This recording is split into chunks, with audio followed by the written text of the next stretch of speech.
Friday Night with Ross and Bowie.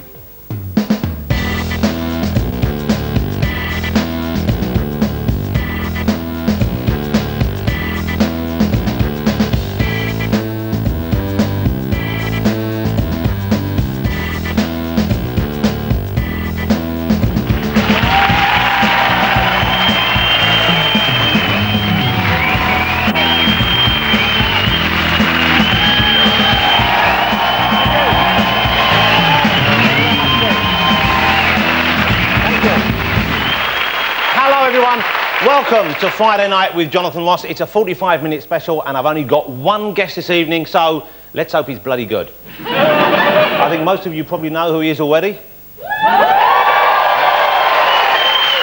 And the great news is that judging by the impressive amount of equipment up here, I'm guessing he might be singing a song or two.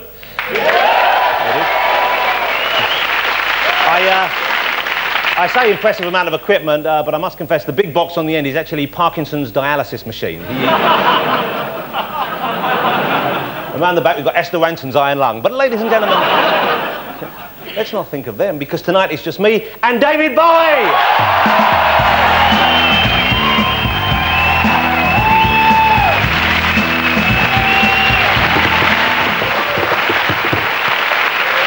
That's right, ladies and gentlemen, David Bowie is here, he's in the building.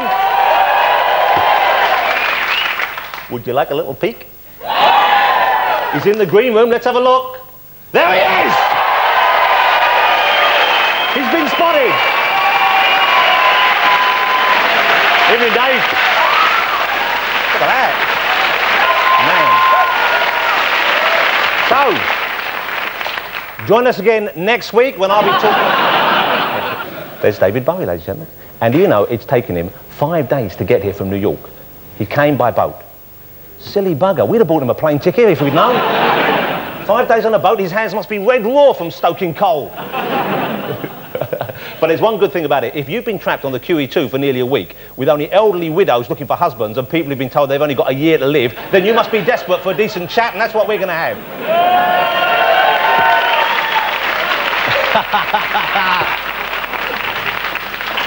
Now, you know, I honestly could not be more excited. Like many of you, I'm sure, I've listened to this man's music through my entire life. Admittedly, sometimes through gritted teeth, but we forget about those couple of years. But I've been waking up every morning this week, and my first word has been, Bowie. Until yesterday, when frankly the shine was taken off this event a little bit for me, because my cat, ladies and gentlemen, at home, he was knocked over by a hit-and-run driver outside the house yesterday. And you know, he's more than just a cat to me. I think of him as like a little man in a furry suit. And I could not believe how upset I was. I was driving him to the vet and I was crying my eyes out. I was depressed, my wife Jane was depressed, the kids were depressed, the cat was really pissed off. But he's gonna be okay. He's lost the sight in one eye, he's gonna pull through. I'm getting the cat back. But then on top of that, I got up this morning and I was dancing around the room, admittedly only in my pants, to Diamond Dogs. I stubbed my toe. All right, Dave, I'll get you in a second. Took 5 days to get it. You listen to me for 5 minutes. So you'll forgive me if tonight I'm only 70% here, because part of me is thinking about the toe.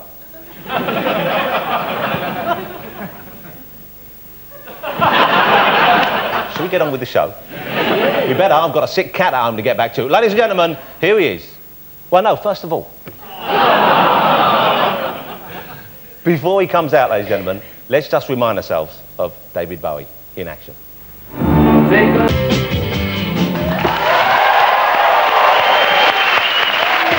Ladies and gentlemen, performing live, David Bowie!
atmosphere, yeah.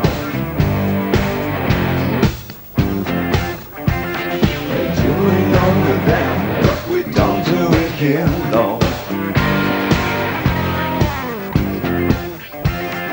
Fashion, turn to the left. Fashion, turn to the right. Fashion, we are the Goon Squad and we're coming to town. Beep, beep. Beep, beep.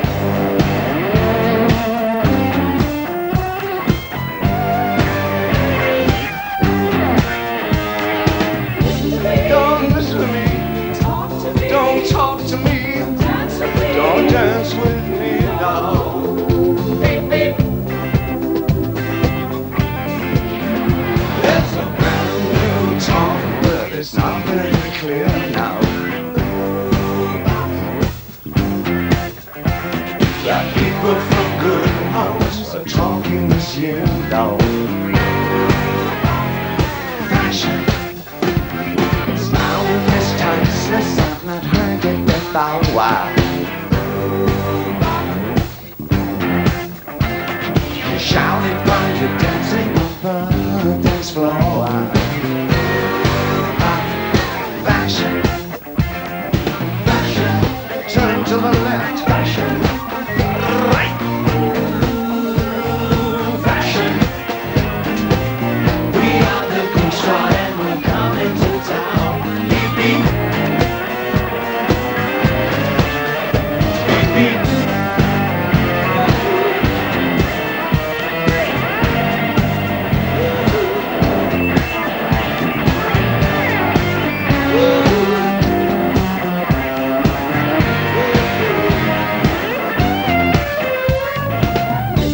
Don't listen to me. Don't talk to me. Don't dance with me now. Beep, beep.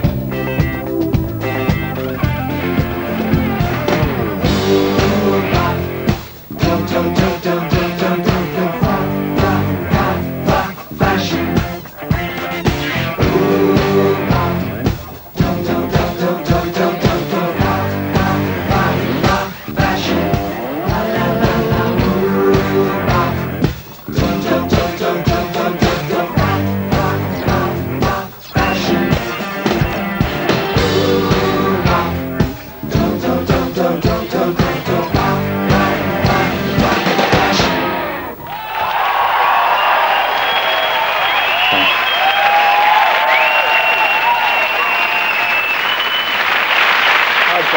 I am so pleased to meet you, sir. Please, sit down. Wow, and that was great. Well done, band. Fantastic. Thank you. What a cracking piece of work. That was tremendous. Thank you so much for that. It's my very great pleasure. Quite Danish, this, isn't it? Well, this furniture. Let me start with the big question, David. You are a lovely-looking, slim man, if you don't mind me saying so. And let's face it, you're getting on a bit, and you're looking fantastic for your age. I used to say things like that to my mother. You've never been fat in your entire life? No. I got a bit kind of, lazy at one point, but I'm back to working out again. Yeah. I You work do out a lot. the boxing, don't you? Yeah. I like it, yeah. You want to do a couple of rounds? You know what? I've been doing some boxing sparring. Good, isn't it? It's hard, though. Yeah, well, that's the point. Okay, the new album is, we don't have to do this. I'm doing this because I'm a fan and I like the new album an awful lot. The new album I had a copy with me just in case you'd forgotten to. I have about a dozen copies now. It's fantastic. It's a terrific album. It seems to me that this has been better received than just about any album you've had out in the last 5, 6, 7, 8 years. I mean, it's really done well. Difficult to say, okay, yeah, it's been very positively received. However, it seems to be traditional now that every album since Black Tie, White Noise is the best album I've put out since Scary Monsters. Yeah. Inevitably, that's what I get. But this one just seems to, I don't know, it seems to have caught people's imaginations. Strangely, I do get the feeling that by listening to the album, we can kind of get closer to you than we have for many years in terms of knowing who you are and where you are at this stage. You know, Jonathan, that'll never happen. But David, life for you seem more sorted. Obviously, I know next to nothing about you really, but for the casual observer, you seem more sorted than ever before, perhaps. Oh, yeah, I am. I mean, domestically, my love life and my work. I guess in all those areas of my life, everything is absolutely. I couldn't ask for a better thing, you know, and a better place to be located. It's just absolutely fantastic. It's just there's, you know, as a writer though, and I guess that's what you draw on. There's a second part of my life, you know. There's an inner thing. There's like a sense of mystery that I'll never be able to fully confront. You know, there's a need to escape from certain things. You know, there's. Look, I'm drawing him in like crazy. I have no idea where I'm going. Yeah, I'm very happy. Yeah. Let me ask you, are you aware of this pressure? Because I kind of do feel, I'm sure a lot of people do, because your music genuinely has meant so much to me, I believe you have some sort of extra knowledge. You know, I'm sure a lot of fans feel this way. But I want certainty. But I know, you know, you're an incredibly well-read man, you're a voracious reader. You're getting on a bit, so you're getting to that point where you come into terms with inevitable death, mortality. This probably should have been at the end of the interview, but anyway, we'll... Don't worry, it will be. Don't go! We'll save it. It's the way I tell them. Think about it. You know that period back then, and what was the period, or what were the albums that we could say you weren't writing for yourself, you were writing for other people's expectations? Of the 26 albums I've made, I think there were 2 when I really wasn't involved. And that was Tonight Never Let Me Down. The 2 follow-ups to Let's Dance. Which was probably that period, biggest... it was my Phil Collins years. Yeah. I tell you, that's not... Let me just explain that a little further. I don't want to get into some deep shit here. It's okay, he hasn't got any fans left. Oh, no, I don't like getting in those places. No, I know. That's terribly unfair. No, there was a period when I was performing in front of these huge stadium crowds at that time, and I was looking, and I'm thinking, what are these people doing here? Why have they come to see me? They should be seeing Phil Collins. They were definitely Phil Collins type audiences, you know. And then that came back at me, and I thought, what am I doing here? I should be playing to people who don't look like they've come to see Phil Collins. That's what I'd been used to up until that point, you know. Well, I don't know the guy, a certain kind of stadium rock, then. It's a certain kind of mainstream feel that I'm not comfortable in. I'm just not comfortable in it, you know. And did you think that your earlier fans felt betrayed because of that period? They felt like this wasn't... I had to throw away an awful lot of silly-looking clothes and makeup and buy some really bad clothes and makeup. You had some great looks. I'm not disappointed now because you look fantastic, but I'm hoping that underneath there somewhere there's like a lightning flash painted on or something. I'll tell you what I did do. My concession to Ziggy... What did you kill Ziggy? Well, why did you kill Ziggy? What did you kill Ziggy? You don't understand, there was a war on. Your mother and I, we tried to protect you from all this, but... Well, if you must know, your sister ran away. What did you kill Ziggy? It was hard for all of us. It was hard for the country, damn it. Sorry. You know, I did actually have a dream once where you were my father. Oh. Please don't share this with me. Well, it's okay, because you were stunned, but you were fair. Although the makeup took some explaining at school. My concession to Ziggydom is that I had those, you remember those platform boots, the straight, not the bit, those horrible things, the stack-heel boot thing. I hated those. Platform boots, that's what it was about. Solid. That was the great thing. Solid Japanese platform boots, red with a black thing on. I've just had those remade in black patent leather, and they look fantastic. You've got to make sure you wear them both at the same time, or else it looks like you've got an orthopaedic problem, though. David, wasn't that a fantastic... It must have been a great period. Just the way bands looked. Everyone looks so drab now. You look at bands now, you look at Oasis, and they're like 4 blokes. You see them waiting for a bus, normally. They're wearing anoraks. What's that all about? Whereas, look, there we've got Roxy Music. Eno looking... Yeah, Eno. Mad as a mark. Look at him. Look at his trousers. He looks like he's walked off the Rocky Horror Show, doesn't he? But wasn't that great? A little bit of Lurex, some Velcro, a couple of bits of... Look, there you go. It must have been great turning up at Top of the Pops. There's never knowing who would be dressed as a clown, who'd be a snowman. Yeah, I know. Man, that's a look. And that... Were there any outfits that you experimented with and even you tried them on at home in front of the mirror and thought, you know what, this is just too stupid? That one. Did one of your aunts knit that for you, David? That looks like a home knit job to me. It does, doesn't it? Someone had a machine, they said, who wants this? I tell you what, I'll give it a David. Avant-garde Missoni job. it's fantastic. That. Actually, it was all Kansai Yamamoto. I mean, he has a lot to. But fantastic style and incredibly brave. I mean, now we look back and in hindsight you think, okay, you can see why you made those decisions and you can see why they worked. But at the time, when you did that, when you cut your hair that way or experiment with makeup like that, you really were out there on your own, weren't you? Makes me wonder why I killed him off. You know, I was thinking, wouldn't we all be interested in an album which told us where Ziggy would have been now? Oh. You know, where he would be 30 years on. Don't you think that's a cracking idea? Oh, no, yeah, I know somebody would probably write that. Andrew Lloyd Webber. Oh, yeah. Do you still, when you're writing lyrics, okay, do you still experiment with that cut-up technique? Do you still use that was very famously employed in some of the earlier albums and tracks? I've used this method only on a couple of actual songs, but I've used it for more than anything else. I mean, you can often come up with very interesting attitudes to look into. I tried doing it with diaries and things, and I was finding out amazing things about me and what I'd done and where I was going. And a lot of the things that I'd done, it seemed that it would predict things about the future or tell me a lot about the past. I don't know. Anyway, let's see what happens. I'm an alligator. I'm a mama papa.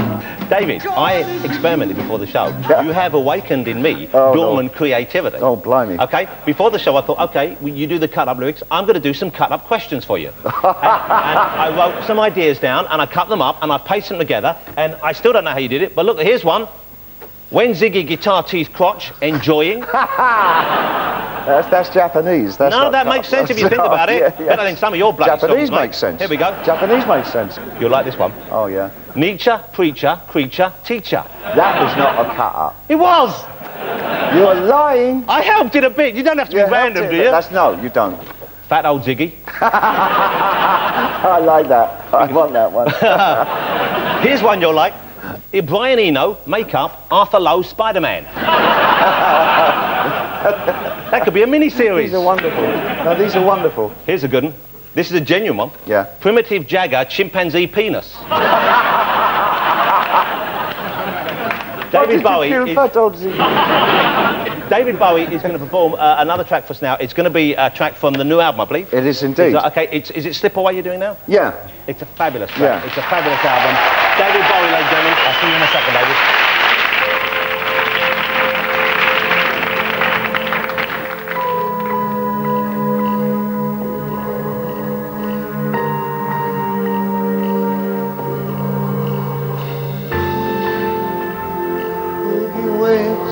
Just enough taste. Taxes bones to see the Yankees play. Bones boy talks, fades to gray. Oh, they slip away.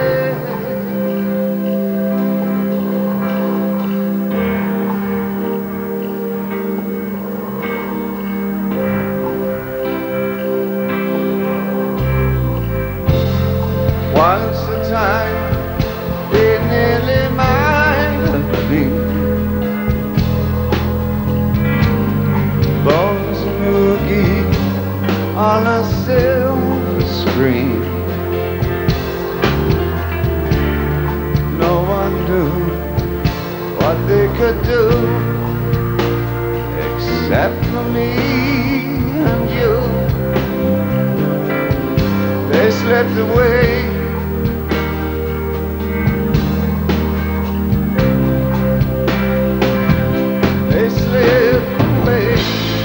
Don't forget to keep your head warm. Twinkle, twinkle, Uncle Floyd.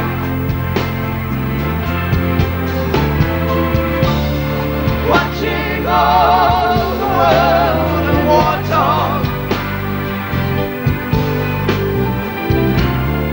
How I wonder where you are.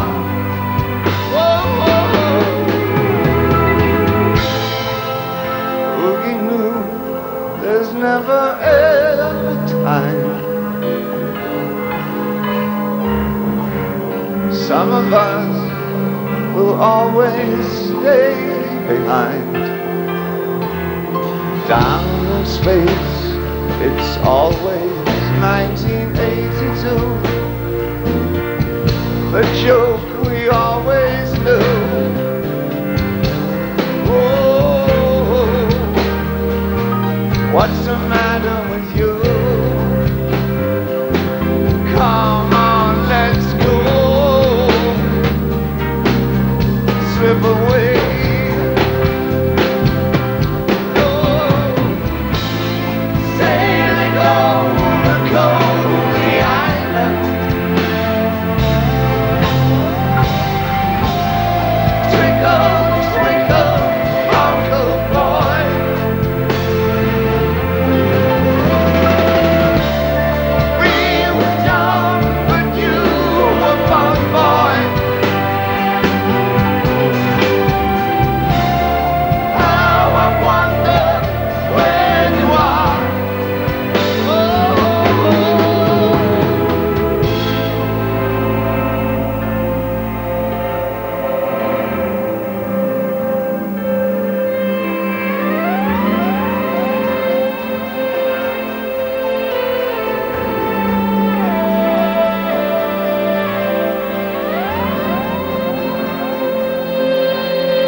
Ladies and gentlemen, that was Slip Away. It's from the current album Heathen.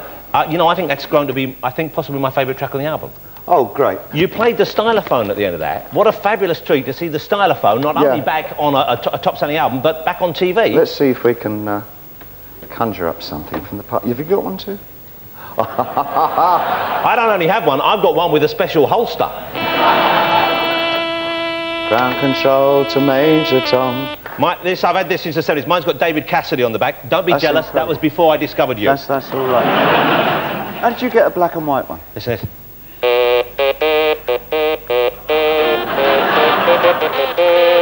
We're out of tune with it. All right, I'll do the... Oh, you're doing the scratching at the back there. What am I right in thinking? You don't really need all of that. You could just go on the road with this alone. Some people, I mean, yeah, I think some people have made a profession of this. But it's a great sound. Do you like playing around? Presumably, but yours is cleaner than mine. This is boys and their toys. Hey, if you want, David, as a present. That's really good. Yours is black and white, though. I could only get the white one. How many stamps did you have to put in to get one of them? Would you like the holster to take home? Do I get the holster with... Do you want the holster? Yeah, of course I do. No one goes home from this show empty-handed. You're kidding me. You can have the holster. That's wonderful. And I would so love to see you wearing that. You don't have to put it on now. The cool thing is, I mean, you can get it out really quickly now, can't you? You can be quick on the draw. That's fantastic. You never know when inspiration might strike. Yeah, or at a party and someone says, you don't happen to have a stylophone on you, do you? You can like... David, just a little word of advice, wear that naked around the house, it would drive him on wild. Yeah. Your wife I'll tell you if that works. She is one hell of a beautiful woman. She'll get a kick out of that. She's an incredible looking woman. And she could do better. Yeah, you're right. Yeah. Oh, I couldn't agree with you more. Look at that. You are lucky. Look at that. Yep. She's gorgeous. See that little baby? How old is she now? 22 months. Wow, it's wonderful. But you're a lazy dad, aren't you? You don't do the nappies and stuff. Oh, you kidding me? No, I wouldn't go. See, you shouldn't be proud about that. You should be somewhat No, shamed. it's not proud. I'm just, I'm resolved that this is not my, and I'm resigned is more the word, I think. And I'm pretty resolved, believe me. I want to be there, help her through the dictionary, help her build a library up, things like that. A teacher. Walking and talking stuff. I mean, now it's like ideal because I had a conversation today that was just unbelievable. It was approximately, Daddy. Hello, darling. Hello, but Daddy.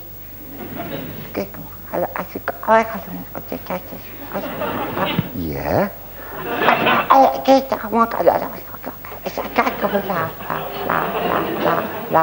Then she got stuck on la, la, la. David, you know what? There's a character on Big Brother who talks just like that. This girl called Jade who sounds just like that. Let's demystify you somewhat, just for my own sake, if not for others. What is a good day for you, David, in New York, when you're not recording, when you're not doing the business? What's a good, fun, family day for you? What do you do? I think, I get up around 5:30, 6, just about every morning. I make a lot of European phone calls at that time. That's when I go to the site, a couple of sites that I look after. Not technically, but I'm kind of overall operator on them. This is the internet, of course. You're big on the internet. Yeah. I've got my own site, plus I've got a kind of an art site that really, the idea is to help graduate students find some kind of way to show their work and get known without having to pay huge commissions to dealers, who usually take about 50% of what an artist makes. That's still a better deal than you had in the 70s, isn't it, with your agency main man? You were getting about 10% of your total fee, weren't you? I wasn't that lucky, John. Because you made nothing for years, didn't you? No, I made nothing. I had a lovely wardrobe, though. Yeah. But a fat lot of good it does you when you're kind of, trying to find some place to live when you're dressed like that. But when I found that... Can you imagine? Bloke comes to look at the flat, it's a lot insane outside. I'm sorry, mate, we're full. He's got a knitted cosy and his legs missing and his arms missing and he's wearing like a fur thing and he wants to know if the room's available. Then we deal with, do you mind talking about your sexuality? Sorry, why? Because what was the deal there? You were gay for a while and then you were not gay. I was just happy. But were you bisexual? Were you pansexual? Were you trisexual? Because I thought being gay was a bit like the Foreign Legion. Once you joined, I didn't think you were allowed back. I was just very, I just got my leg over a lot. Did you have relationships with these people as well, or was it mainly... Not if I could help it. I was incredibly promiscuous. I bet you were. And I think we'll leave it at that. No, we can't, because... But this is great stuff, David. No, it might be for you, son. But everyone wants to know. You must have had a great time. Why would I go into that when I can make a fortune by writing a book about it? Why should I give it to you for free? All right, well let me ask you this then, David. We'll get to booking it. I've never yet tried... Don't even think about it. I've never tried the man love, okay? I haven't tried the man on man, the man in man, the man with man. I haven't tried it. I was tempted recently when David Beckham scored that penalty goal. Suddenly, I felt a stirring. Should I give it a try? Father. Such a serious and a life-challenging and changing question.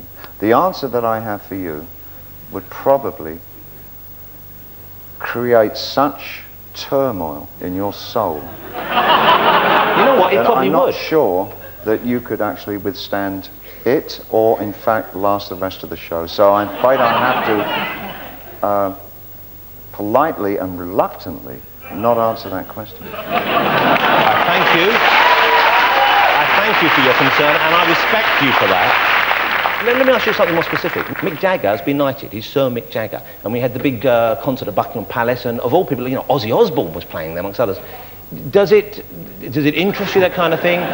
Would you like to be knighted? Would you accept that honour if it was bestowed upon you? Would I? I think I would suggest that they give it to somebody who would give a damn. I don't. It's not. There's some people who kind of really, they feel that, maybe that it's something that enhances their life and whatever. I'm not sure what I'd do with it. I'd lose it or break it. Or something, or put it in a drawer and lose the key, or I wouldn't know what it's for. I wouldn't know how it would enhance my life. Sir David Bowie does sound peculiar. It doesn't sound quite right, does it? It's just not on my shopping list at all. What do you miss things about this country though when you're not here? Because I know you're a fan of a lot of the new British comedy. I know you're a fan of League of Gentlemen, I believe. Yes, of course. Harry Hill, you invited to perform for your Meltdown. Harry Hill is a terrific, manly kind of, stalwart gentleman. Can I show a clip? I don't know if you've seen this clip recently. I remember when it went out. is you're on the Kenny Everett show, and David, you'll forgive my language, but it's one of the weirdest things I've seen in my entire life. This must be what, about 80? I think it was smack on 80. It was. I think it was a Christmas Eve show. Okay, this is David. New Year's Eve, coming from '79 into the new decade. Yeah. This is the way to celebrate it. David Bowie with Kenny Everett.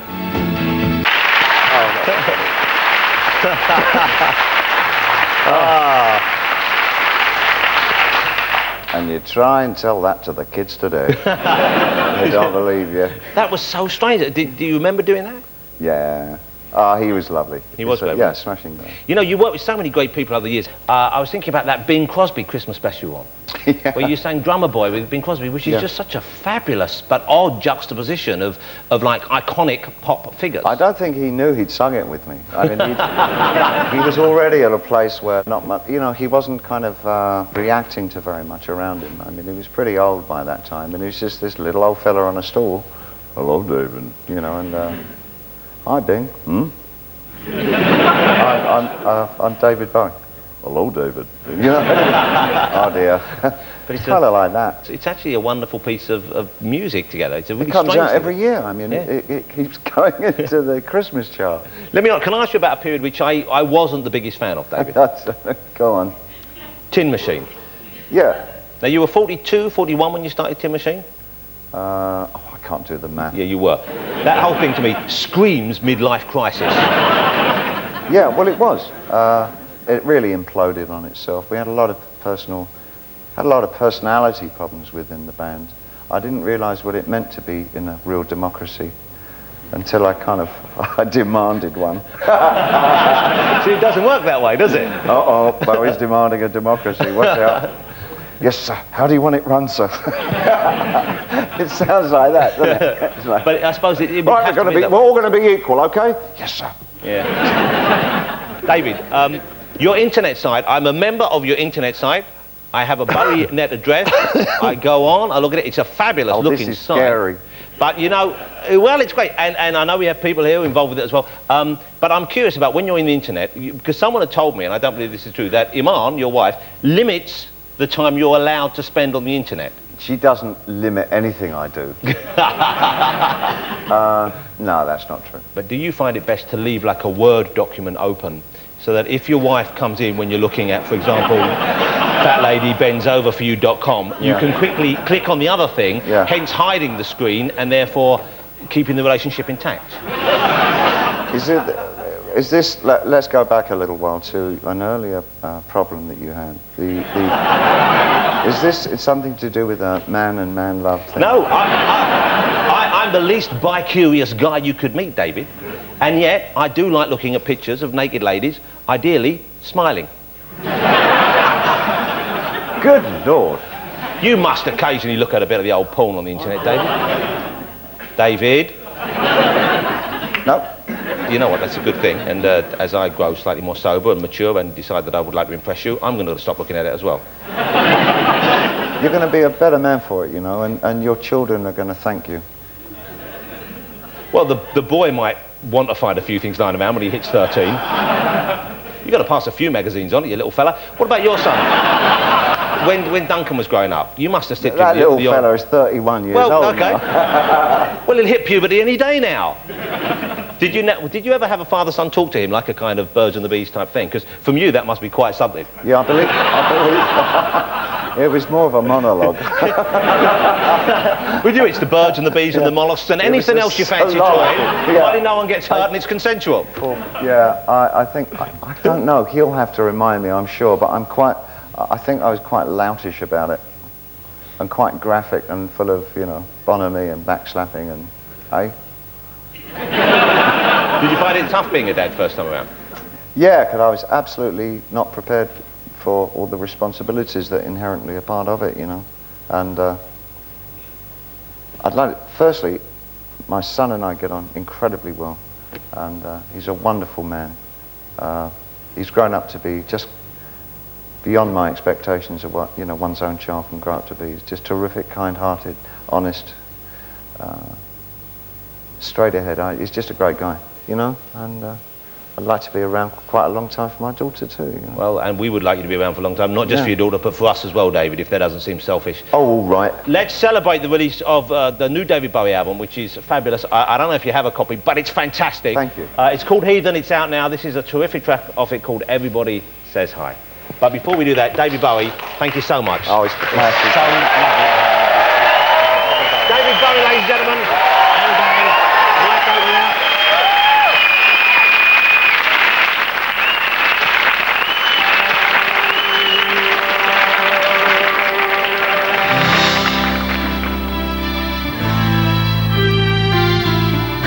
Said you took a big trip. They said you moved away. Happened oh so quietly. They say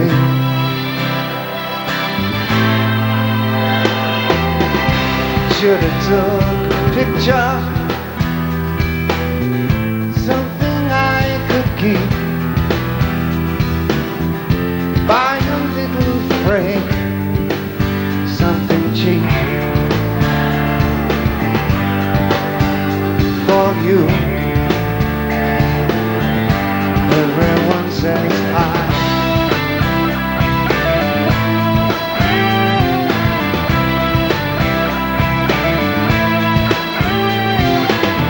They said you sailed a big ship,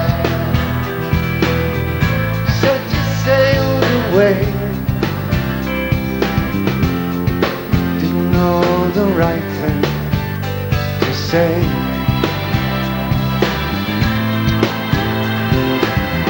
I'd love to get a letter, love to know what's what. Hope the weather's good, not too hot. For you, everyone says hi. Everyone says hi. Everyone says don't stay in a sad place where they don't care how you are. Everyone says hi.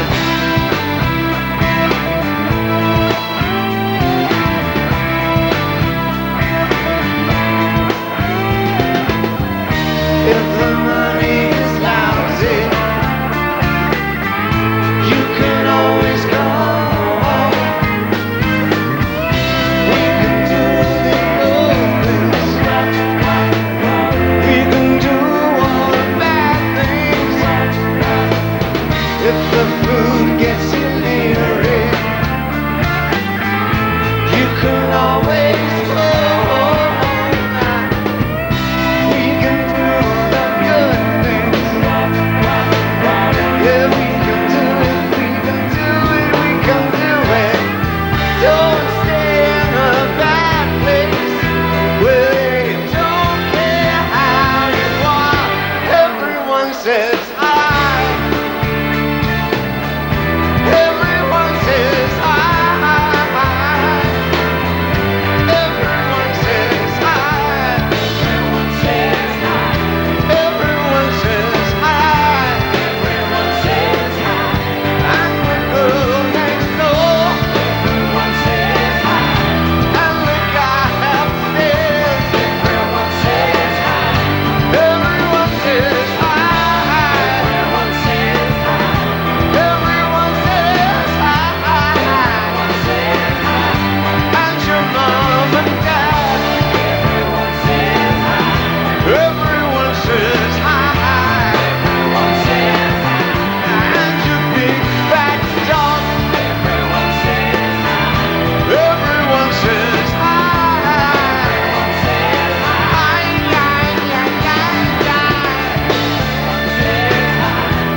Ziggy Stardust.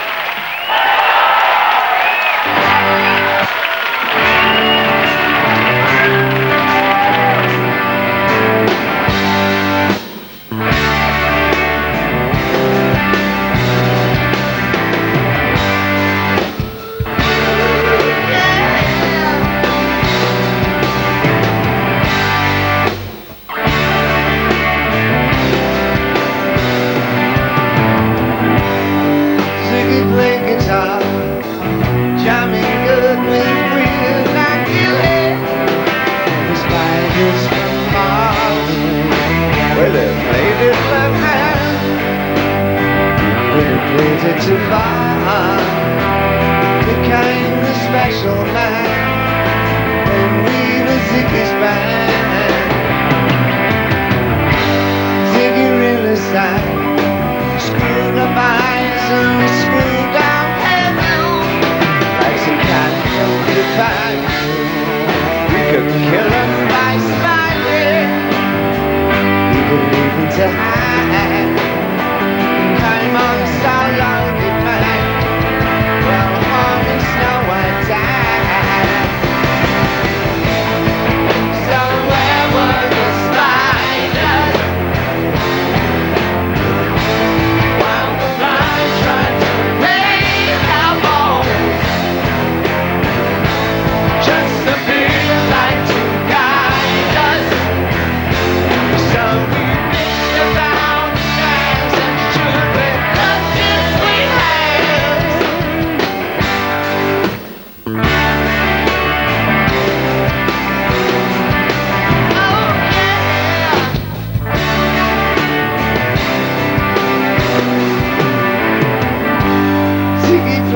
Time, jiving us that we wobble to.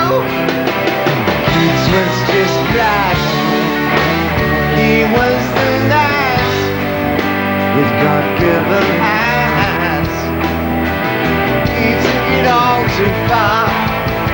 The boy couldn't play guitar, making love with his ego.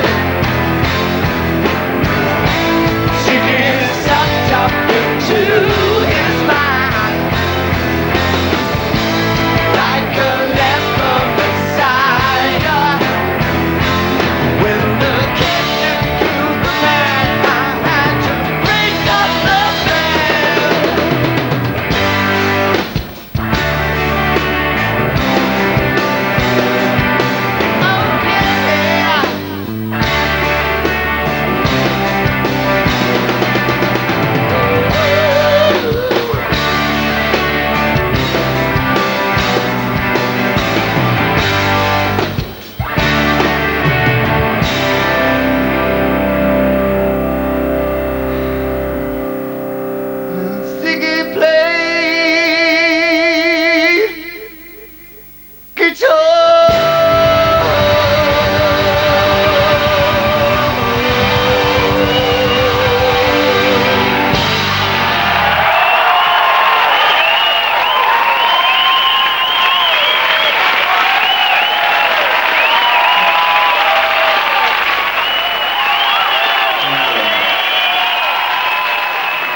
Jonathan's also been talking to David Bowie for his award-winning Radio 2 show.